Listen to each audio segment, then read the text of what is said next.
তো ওই দিন ছিল আমাদের একটা ইনভিটেশন, তো আমি আর আমার বান্ধবী মিলে চলে গেছিলাম ওইখানে। তো ওইখানে গিয়ে আমরা কী কী খেয়েছি তো চলো সবটা তোমাদের সাথে শেয়ার করবো। তো বেশি বকবক না করে স্টার্ট করা যাক। কিন্তু হ্যাঁ, ভিডিওটা কিন্তু কোনোভাবে স্কিপ করা যাবে না, ঠিক আছে? সবটা দেখতে হবে। তো প্রথমে এখানে দিয়ে দিয়েছি সাদা ভাত, দিয়েছিল ডাল আর বেগুনি।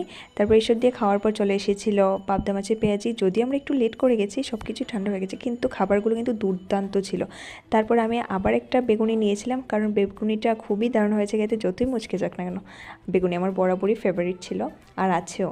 তারপর এখানে দিয়েছিল মানে মাছের ঝোল। মাছটা ভীষণই ফ্রেশ ছিল, কিন্তু মাছের মধ্যে তেলটা অনেক ছিল, তো সেজন্য আমি বেশি খেতে পারিনি।